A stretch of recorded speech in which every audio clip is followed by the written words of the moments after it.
Marta y Magdalena se prestaron atención a aquellos ruidos que pasaban bajo sus pies como un susurro constante. Y sobre sus cabezas como un lamento que nacía y se apagaba, para tornar y crecer y dilatarse por la espesura. A medida que transcurrían las horas, aquel sonar eterno del aire y del agua empezó a producirse una extraña exaltación, una especie de vértigo que, turbando la vista y zumbando en el oído, parecía trastornarlas por completo. Entonces, a la manera que se oye hablar entre sueños con un eco lejano y confuso, les pareció percibir entre aquellos rumores sin nombre sonidos inarticulados como los de un niño que quiere y no puede llamar a su madre, luego palabras que se repetían una vez y otra, siempre lo mismo. Después frases inconexas y dislocadas sin orden ni sentido, y por último comenzaron a hablar, el viento vagando entre los árboles y el agua saltando de risco en risco. Y hablaban así: el agua, mujer. Mujer. Óyeme. Óyeme y acércate. Para oírme. Que yo besaré tus pies mientras tiemblo al copiar tu imagen en el fondo sombrío de mis ondas. Mujer. Óyeme, que mis murmullos son palabras. El viento, niña. Niña gentil, levanta tu cabeza, déjame en paz besar tu frente en tanto que agito tus cabellos. Niña gentil, escúchame, que yo sé hablar también y murmuraré al oído frases cariñosas. Marta, oh. Habla. Habla, que yo te comprenderé, porque mi inteligencia flota en un vértigo como flotan tus palabras. Indecisas. Habla, misteriosa corriente. Magdalena, tengo miedo. Aire de la noche, aire de perfumes, refrescan mi frente que arde. Dime algo que me infunda valor, porque mi espíritu vacila. El agua, yo he cruzado el tenebroso seno de la tierra. He sorprendido el secreto de su maravillosa fecundidad y conozco los fenómenos de sus entrañas, donde germinan las futuras creaciones. Mi rumor adormece y despierta, despierta tú que lo comprendes. El viento. Yo soy el aire que mueven los ángeles con sus alas inmensas al cruzar el espacio. Yo amontono en el occidente las nubes que ofrecen al sol un lecho de púrpura, y traigo al amanecer, con las neblinas que se deshacen en gotas, una lluvia de perlas sobre las flores. Mis suspiros son un bálsamo, ábreme tu corazón y le inundaré de felicidad. Marta, cuando yo oí por primera vez el murmullo de una corriente subterránea, no en balde me inclinaba a la tierra, prestándole oído. Con ella iba un misterio que yo debía comprender al cabo. Magdalena, suspiros del viento, yo os conozco, vosotros me acariciabais dormida cuando, fatigada por el llanto, me rendía al sueño en mi niñez. Y vuestro rumor se me figuraban las palabras de una madre que arrulla a su hija. El agua enmudeció por algunos instantes, y no sonaba sino como agua que se rompe entre peñas. El viento cayó también, y su ruido no fue otra cosa que ruido de hojas. movidas. Así pasó algún tiempo y después volvieron a hablar, y hablaron así, el agua. Después de filtrarme gota a gota a través del filón de oro de una mina inagotable. Después de correr por un lecho de plata y saltar como sobre guijarros entre un sinnúmero de zafiros y amatistas. Arrastrando en vez de arenas diamantes y rubíes, me he unido en misterioso consorcio a un genio. Rica con su poder y con las ocultas virtudes de las piedras preciosas y los metales, de cuyos átomos vengo saturada, puedo ofrecerte cuanto ambicionas. Yo tengo la fuerza de un conjuro, el poder de un talismán y la virtud de las 7 piedras y los 7 colores. El viento, yo vengo de vagar por la llanura y, como la abeja que vuelve a la colmena con su botín de perfumadas mieles, traigo suspiros de mujer, plegarias de niños, palabras de casto amor y aromas de nardos y azucenas silvestres. Yo no he recogido a mi paso más que perfumes y ecos de armonías, mis tesoros son inmateriales. Pero ellos dan la paz del alma y la vaga felicidad de sueños venturosos. Mientras su hermana, atraída como por un encanto, se inclinaba al borde de la fuente para oír mejor. Magdalena se vea instintivamente separando de los riscos entre los cuales brotaba el manantial. Ambas tenían sus ojos fijos, la una en el fondo de las aguas, la otra en el fondo del cielo. Y exclamaba Magdalena mirando brillar los luceros en la altura. Esos son los nimbos de luz de los ángeles invisibles que nos custodian. En tanto decía Marta, viendo temblar en la linfa de la fuente el reflejo de las estrellas. Esas son las partículas de oro que arrastra el agua en su misterioso curso. El manantial y el viento, que por segunda vez habían enmudecido un instante, tornaron a hablar, y dijeron, el agua, remonta mi corriente. Desnúdate del temor como de una vestidura grosera, y osa traspasar los umbrales de lo desconocido. Yo he adivinado que tu espíritu es de la esencia de los espíritus superiores. La envidia te habrá arrojado tal vez del cielo para revolcarte en el lodo de la miseria.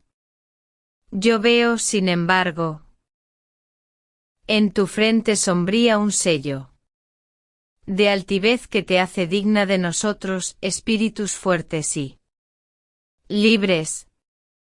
Ven, yo te voy a enseñar palabras mágicas de tal virtud que al pronunciarlas se abrirán las rosas y te brindarán con los diamantes que están en su seno, como las perlas en las conchas que sacan del fondo del mar los pescadores.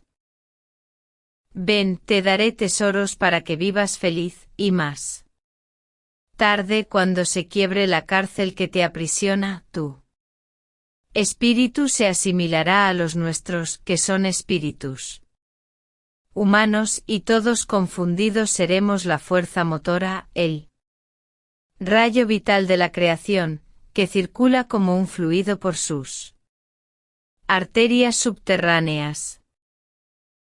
El viento, el agua lame la tierra y vive en el cieno, yo discurro por las regiones etéreas y vuelo en el espacio sin límites.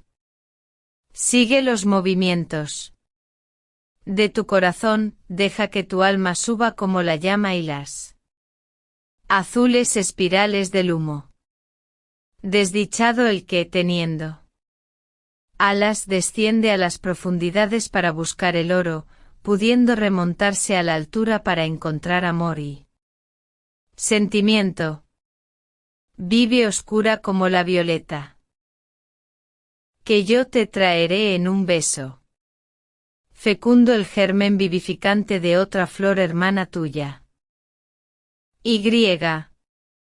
Rasgaré las nieblas para que no falte un rayo de sol que ilumine tu alegría. Vive oscura, vive ignorada, que cuando tu espíritu se desate, yo lo subiré a las regiones de la luz en una nube roja. Callaron el viento y el agua y apareció el gnomo. El gnomo era, como un hombrecillo transparente, una especie de enano de luz, semejante a un fuego fatuo que se reía a carcajadas sin ruido y saltaba de peña en peña, y mareaba con su vertiginosa movilidad. Unas veces se sumergía en el agua y continuaba brillando en el fondo como una joya de 1000 colores, otras salía a la superficie y agitaba los pies y las manos. Y sacudía la cabeza a un lado y a otro con una rapidez que tocaba en prodigio. Marta vio al gnomo y le estuvo siguiendo con la vista, extraviada en todas sus extravagantes evoluciones. Y. Cuando el diabólico espíritu se lanzó al fin por entre las escabrosidades del moncayo como una llama que corre, agitando su cabellera de chispas. Sintió una especie de atracción irresistible y siguió tras él con una carrera frenética. Magdalena, decía en tanto el aire que se alejaba lentamente, y Magdalena, paso a paso y como una sonámbula, guiada en el sueño por una voz amiga, siguió tras la ráfaga, que iba suspirando por la llanura. Después todo quedó otra vez en silencio en la oscura alameda, y el viento y el agua siguieron resonando con los murmullos y los rumores de siempre. Magdalena tornó al lugar pálida y llena de asombro. A Marta la esperaron en vano toda la noche. Cuando llegó la tarde del otro día, las muchachas encontraron un cántaro roto al borde de la fuente de la alameda. Era el cántaro de Marta, de la cual nunca volvió a saberse.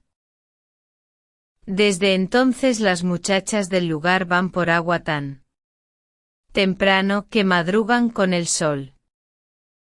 Algunas me han asegurado que de noche se ha oído en más de una ocasión el llanto de Marta, cuyo espíritu vive aprisionado en la fuente.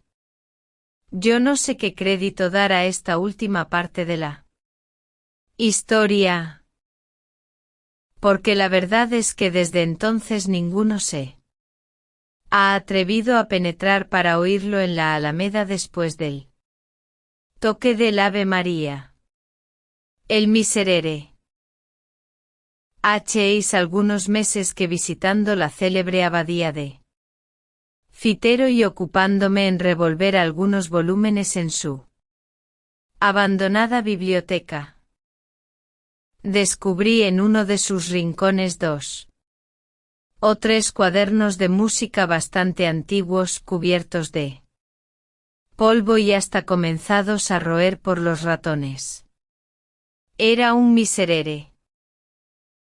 Yo no sé la música, pero la tengo tanta afición, que aun sin entenderla, suelo coger a veces la partitura de una ópera, y me paso las horas muertas hojeando sus páginas.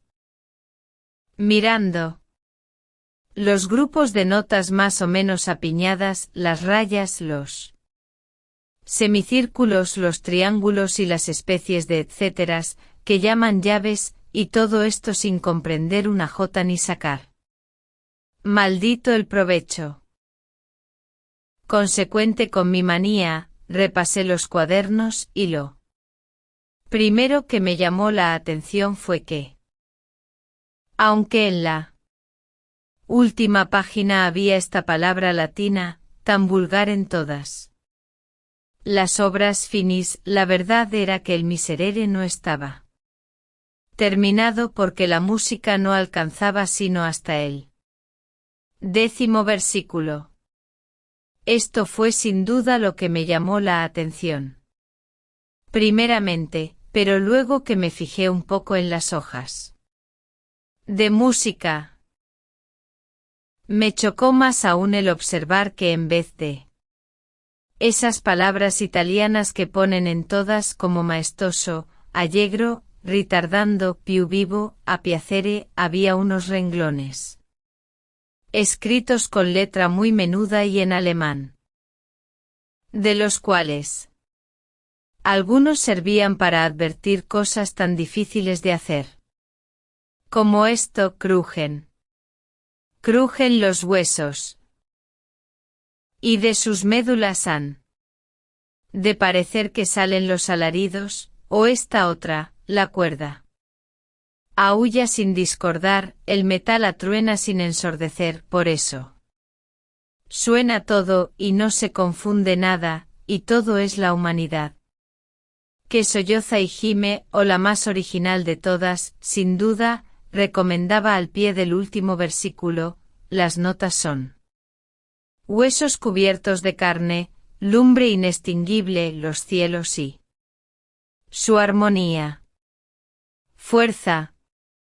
Fuerza y dulzura. ¿Sabéis qué es esto?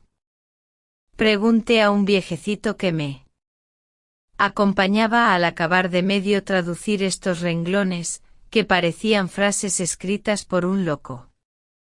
El anciano me contó entonces la leyenda que voy a referiros.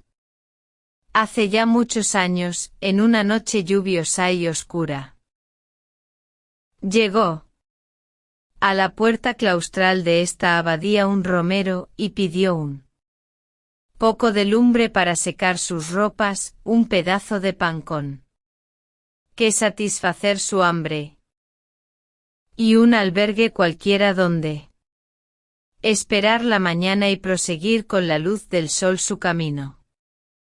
Su modesta colación, su pobre lecho y su encendido hogar. Puso el hermano a quien se hizo esta demanda a disposición del caminante, al cual, después que se hubo repuesto de su cansancio, interrogó acerca del objeto de su romería y del punto a que se encaminaba. Yo soy músico, respondió el interpelado, he nacido muy lejos de aquí, y en mi patria gocé un día de gran renombre. En mi juventud hice de mi arte un arma poderosa de seducción, y encendí con él pasiones que me arrastraron a un crimen. En mi vejez quiero convertir al bien las facultades que he empleado para el mal, redimiéndome por donde mismo pude condenarme.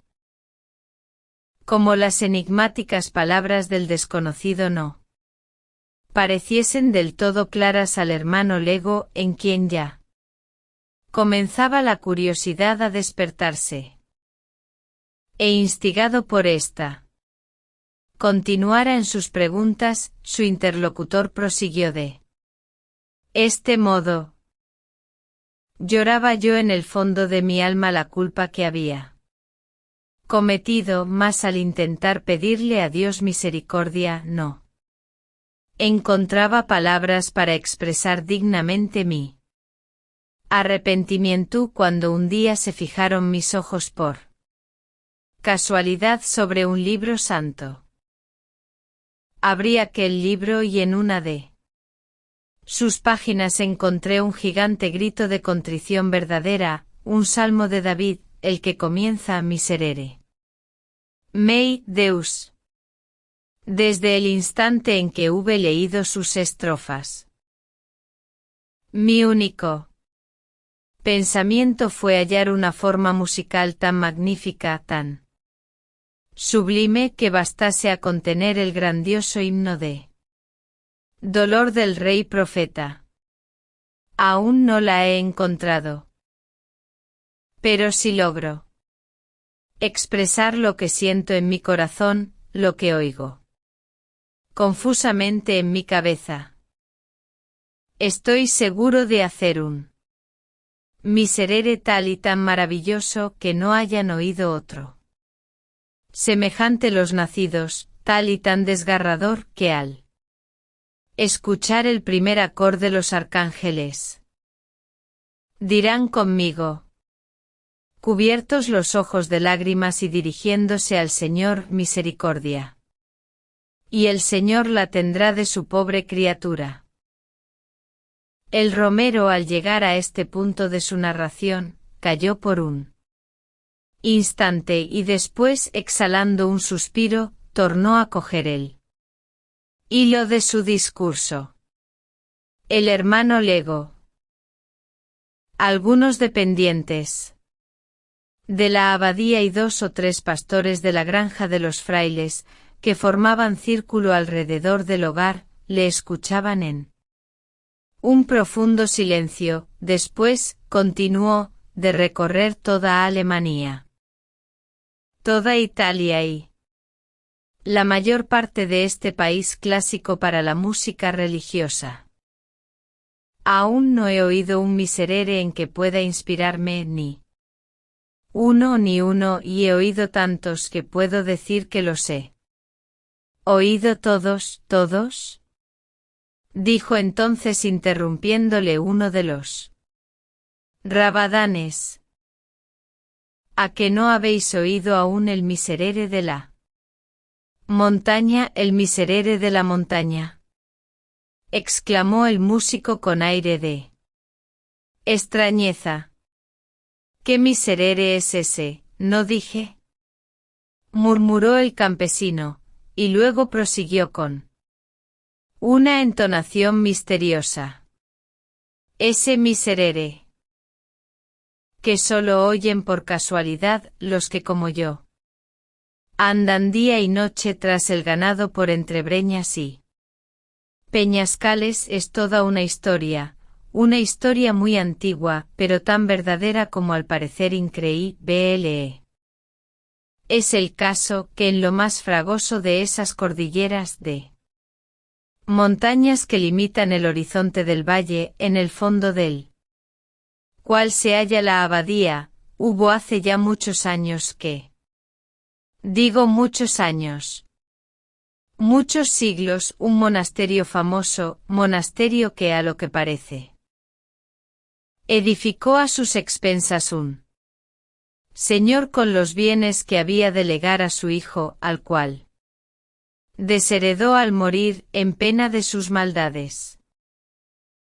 Hasta aquí todo fue bueno, pero es el caso que este hijo, que por lo que se verá más adelante, debió de ser de la piel del diablo, si no era el mismo diablo en persona, sabedor de que sus bienes estaban en poder de los religiosos, y de que su castillo se había transformado en iglesia, reunió a unos cuantos bandoleros, camaradas suyos en la vida de perdición que emprendiera al abandonar la casa de sus padres, y una noche de Jueves Santo en que los monjes se hallaban en el coro, y en el punto y hora en que iban a comenzar o habían comenzado el miserere, pusieron fuego al monasterio, saquearon la iglesia, y a este quiero, a aquel. No se dice que no dejaron fraile con vida. Después de esta atrocidad, se marcharon los bandidos y su Instigador con ellos, a donde no se sabe, a los profundos tal vez. Las llamas redujeron el monasterio a escombros. De la iglesia aún quedan en pie las ruinas sobre el cóncavo peñón, de donde nace la cascada, que después de estrellarse de peña en peña, forma el riachuelo que viene a bañar los muros de esta abadía. Pero interrumpió impaciente el músico. Y el miserere, aguardaos, continuó con gran sorna el Rabadán, que todo irá por partes. Dicho lo cual siguió así su historia, las gentes de los contornos se escandalizaron del crimen. De padres a hijos y de hijos a nietos se refirió con horror en las largas noches de velada, pero lo que mantiene más viva su memoria es que todos los años, tal noche como la en que se consumó, se ven brillar luces a través de las rotas ventanas de la iglesia. Se oye como una especie de música extraña y unos cantos lúgubres y aterradores que se perciben a intervalos en las ráfagas del aire. Son los monjes los cuales, muertos tal vez sin hallarse, preparados para presentarse en el tribunal de Dios limpios de toda culpa, vienen aún del purgatorio a impetrar su misericordia cantando el miserere. Los circunstantes se miraron unos a otros con muestras de incredulidad, solo el romero, que parecía vivamente preocupado con la narración de la historia, preguntó con ansiedad al que la había referido: ¿y decís que ese portento se repite aún? Dentro de 3 horas comenzará sin falta alguna. ¿Por qué? Precisamente esta noche es la de Jueves Santo. Y acaban de dar las 8 en el reloj de la abadía. ¿A qué distancia se encuentra el monasterio? A 1 legua y media escasa. Pero, ¿qué hacéis? ¿A dónde vais con una noche como esta? Estáis dejado de la mano de Dios, exclamaron todos al ver que el romero, levantándose de su escaño y tomando el bordón, abandonaba el hogar para dirigirse a la puerta. ¿A dónde voy? A oír esa maravillosa música, a oír el grande, el verdadero miserere. El miserere de los que vuelven al mundo después de muertos y saben lo que es morir en el pecado. Y esto diciendo, desapareció de la vista del espantado lego y de los no menos atónitos pastores. El viento zumbaba y hacía crujir las puertas como si una mano poderosa pugnase por arrancarlas de sus quicios. La lluvia caía en turbiones, azotando los vidrios de las ventanas, y de cuando en cuando la luz de un relámpago iluminaba por un instante todo el horizonte que desde ellas se descubría. Pasado el primer momento de estupor, exclamó el lego: «Está loco, está loco». Repitieron los pastores, y atizaron de nuevo la lumbre y se agruparon alrededor del hogar. Después de 1 o 2 horas de camino, el misterioso personaje que calificaron de loco en la abadía, remontando la corriente del riachuelo que le indicó el Rabadán de la historia, llegó al punto en que se levantaban negras e imponentes las ruinas del monasterio. La lluvia había cesado, las nubes flotaban en oscuras bandas, por entre cuyos jirones se deslizaba a veces un furtivo rayo de luz pálida y dudosa, y el aire. Al azotarlos fuertes machones y extenderse por los desiertos claustros, diríase que exhalaba gemidos. Sin embargo, nada sobrenatural, nada extraño venía a herir la imaginación. Al que había dormido más de una noche sin otro amparo que las ruinas de una torre abandonada o un castillo solitario. Al que había arrostrado en su larga peregrinación 100 y 100 tormentas, todos aquellos ruidos le eran familiares.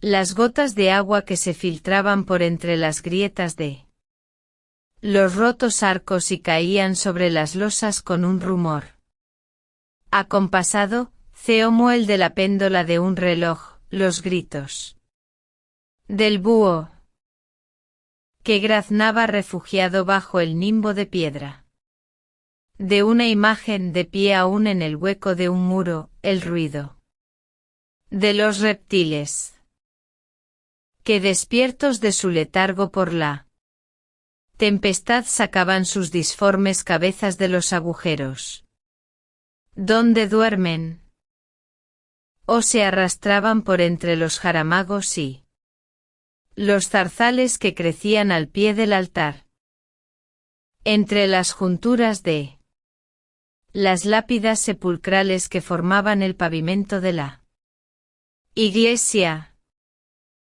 Todos esos extraños y misteriosos murmullos del campo de la soledad y de la noche llegaban perceptibles al oído del romero que, sentado sobre la mutilada estatua de una tumba, aguardaba ansioso la hora en que debiera realizarse el prodigio. Transcurrió tiempo y nada se percibió. Aquellos 1000 confusos rumores seguían sonando y combinándose de 1000 maneras distintas, pero siempre los mismos. Si me habrá engañado, pensó el musiceo, pero en aquel instante se oyó un ruido nuevo, un ruido inexplicable en aquel lugar, como el que produce un reloj algunos segundos antes de sonar la hora, ruido de ruedas que giran, de cuerdas que se dilatan, de maquinaria que se agita sordamente y se dispone a usar de su misteriosa vitalidad mecánica, y sonó una campanada. 2, 3, hasta 11. En el derruido templo no había campana, ni reloj, ni torre ya. Siquiera aún no había expirado, debilitándose de eco en eco la última campanada, todavía se escuchaba su vibración, temblando en el aire. Cuando los doseles de granito que cobijaban las esculturas, las gradas de mármol de los altares, los sillares de las ojivas, los calados antepechos del coro o los festones de tréboles de las cornisas, los negros machones de los muros, el pavimento, las bóvedas, la iglesia entera, comenzó a iluminarse espontáneamente sin que se viese una antorcha, un cirio o una lámpara que derramase aquella insólita claridad. Parecía como un esqueleto, de cuyos huesos amarillos se desprende ese gas fosfórico que brilla y humea en la oscuridad como una luz azulada, inquieta y medrosa. Todo pareció animarse, pero con ese movimiento galvánico que imprime a la muerte contracciones que parodian la vida, movimiento instantáneo.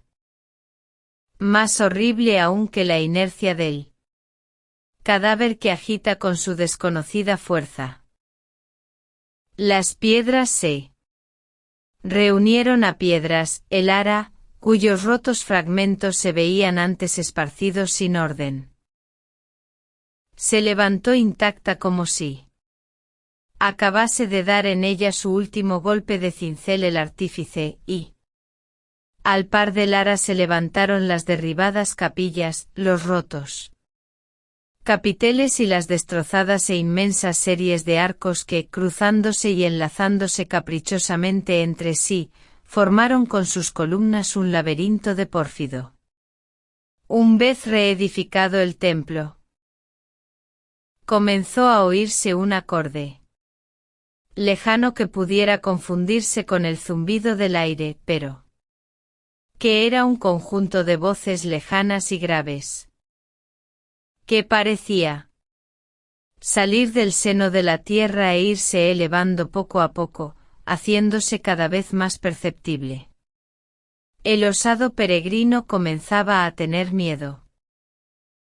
Pero con su miedo luchaba aún su fanatismo por todo lo desusado y maravilloso, y alentado por él dejó la tumba sobre que posaba. Se inclinó al borde del abismo por entre cuyas rocas saltaba el torrente ñándose con un trueno incesante y espantoso, y sus cabellos se erizaron de horror.